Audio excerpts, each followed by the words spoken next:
Hello friends, हम कर रहे हैं इकोनॉमिक ग्रोथ एंड डेवलपमेंट और आज का हमारा टॉपिक है इंडिकेटर्स ऑफ इकोनॉमिक डेवलपमेंट। और आज उसमें हम करेंगे PQLI।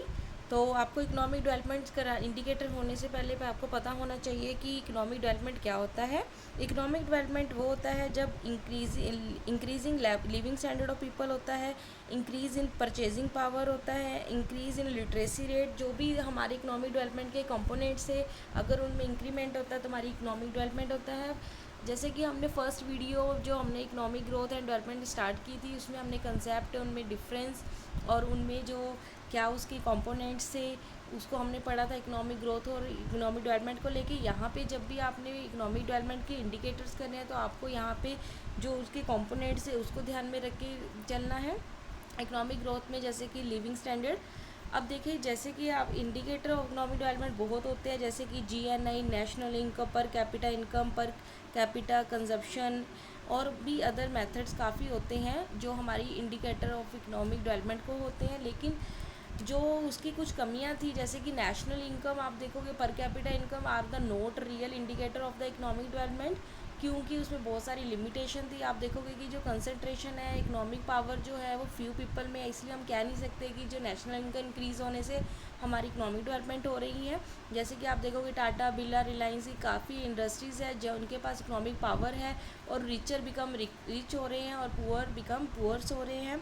जो जो गैप आ रहा है रिच एंड पुअर पीपल का वो बहुत ही ज़्यादा वाइड होता जा रहा है, जिससे हमारी जो इनक्वालिटी इंक्रीज़ हो रही है और ये हमारी इकोनॉमिक डेवलपमेंट के लिए एक अच्छा सिग्नल नहीं है।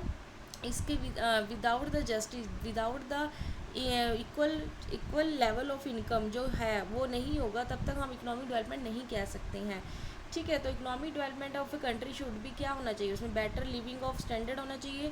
और ये इकोनॉमिक डेवलपमेंट ये नहीं है कि वही लेवल मेंटेन हो, पुअर जो रिचर भी उनका लेवल ऑफ स्टैंडर्ड देखेंगे। यहाँ पे हम सभी अपने सारे सिटीजन को लेके चलेंगे कंट्री के। पुअर जब राइज होएंगे, अपना इनका लिविंग स्टैंडर्ड इंक्रीज़ होगा, बेसिक रिक्वायरमेंट जो हर सिटीजन की फुलफ़िल होएगी, तभी हम कहेंगे कि इकोनॉमिक डेवलपमेंट हो रहा है।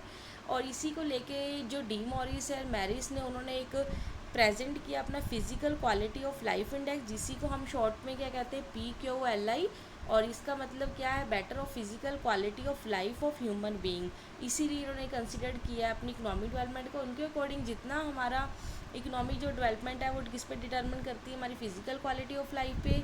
और हाइयर इन्होंने कहा कि किसी कंट्री का अगर PQLI अगर ज़्यादा है दूसरी कंट्री के, तो इसका मतलब कि वो ज़्यादा उस कंट्री से ज़्यादा डेवलप भी होएगी। तो इन्होंने कौन से 3 मेजर लिए है इकोनॉमिक PQL में, देखिए। तो फर्स्ट ऑफ ऑल आपको ये भी पता होना चाहिए कि डी मॉरिस का ये जो कंसेप्ट था इन्होंने कब दिया था, 1970s में दिया था। और 3 इंडिकेटर कौन से यूज़ किए थे, लाइफ एक्सपेक्टेंसी, इन्फेंट मोरालिटी और लिटरेसी। आपको ये भी पता होना चाहिए कि ये क्या होते हैं, इनकी टर्म्स हम कैसे निकालते हैं लाइफ एक्सपेक्टेंसी।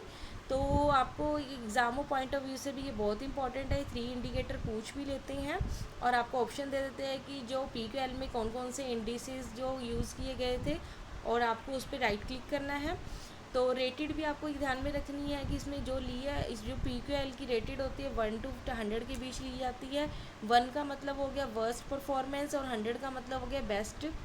यानी कि यहाँ पे 1 का मतलब ये नहीं होगा कि भी बहुत अच्छी परफॉर्मेंस हो रही है, यहाँ पे क्या होगा, फर्स्ट परफॉर्मेंस है। और 100 होएगी तो बेस्ट परफॉर्म, और इसके बीच का होएगा 50 से लेके जो भी 100 वो मिड में आ जाएगी।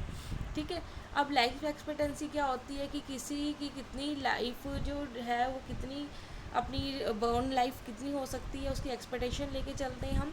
अपर लिमिट इन्होंने कितनी ली है, 77 ली है कि लास्ट जो अपर लिमिट है कितनी हो सकती है किसी भी लाइफ की, तो वो लिए उन्होंने 77। और लोएस्ट कितनी ली है, 28।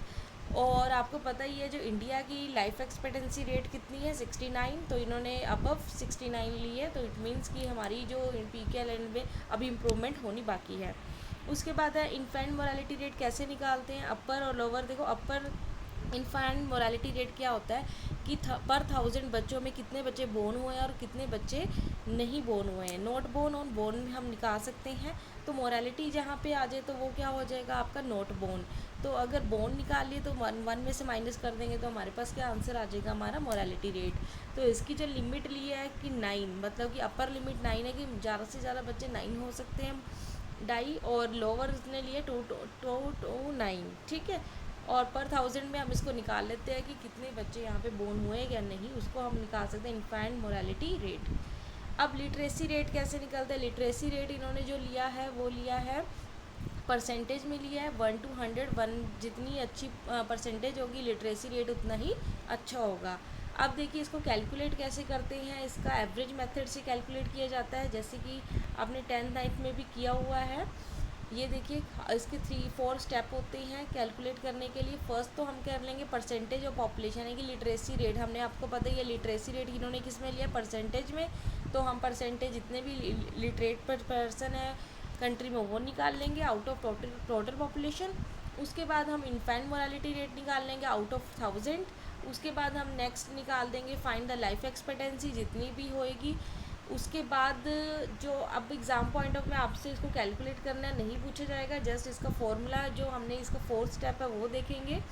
इन जो भी इनकी वैल्यूज़ होएगी पुट कर देंगे और इनको ऐड कर देंगे और डिवाइड कर देंगे 3 से, यानी कि एवरेज। यानी कि क्या होती है एवरेज, कैसे निकलती है, नंबर ऑफ़ आइटम जो ली है उनको ऐड कर देंगे, total number of items plus number of items. Number of item यहाँ 3 है तो डिवाइड किससे करेंगे, 3 से। यहाँ पे इक्वल वेट दिया गया है, ये भी आपको ध्यान में रखना है। जो वेटेज है इन तीनों की वो इक्वल दी गई है, तभी तो हम सबको अलग अलग डिवाइड ना करके एक ही बार में सबको प्लस करके 3 से डिवाइड कर रहे हैं। तो ये तो इसका क्या था, डेवलपमेंट। अब इसकी कुछ देखोगे कि क्या इन्होंने मॉरिस ने एनालाइज़ किया अपनी इस डाटा में।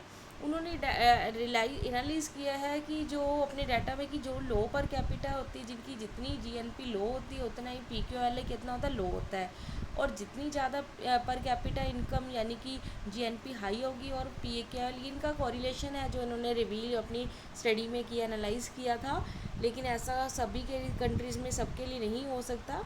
उसके बाद पीक्यूएलआई इंडेक्स की जो 1981 में जो रैंकिंग आई थी इंडिया की वो देख लीजिए।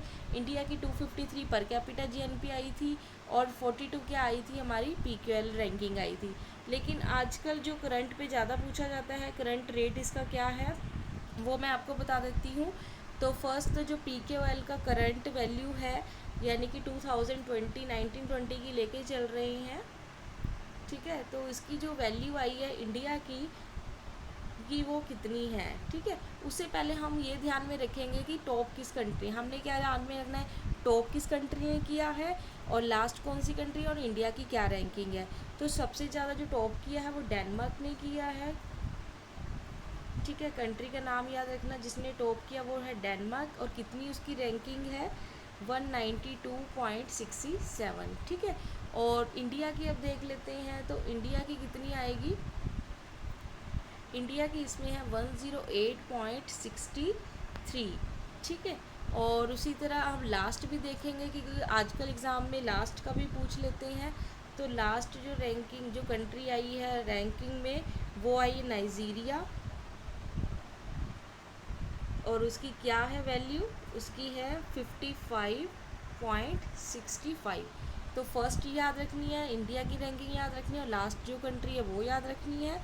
और साथ में साथ आप एक और इम्पॉर्टेंट है कि जो हमारी इंडिया के साथ जो नेबर कंट्रीज़ है उसका भी आपको ध्यान रखना है। और नेबर कंट्री में ज़्यादातर पाकिस्तान और चाइना के साथ ही इसकी कंपैरिजन और वैल्यू पूछी जाती है। तो आपको मैं यहाँ पे बता देती हूँ कि पाकिस्तान और इंडिया की क्या, चाइना की क्या है। पाकिस्तान की देखोगे तो आप 105.44 है, और चाइना की देखोगे तो उसकी जो वैल्यू आई है 102.31 है। यानी कि इंडिया की जो हमारी वैल्यू क्या थी 108.63, यानी कि उससे क्या है हमारी इंडिया इनसे क्या हाइयर है। और हाइयर है तो इसका मतलब जो हमारी जो लिविंग ऑफ स्टैंडर्ड है वो इंक्रीज़ हो रहा है हमारा चाइना और पाकिस्तान के अकॉर्डिंग।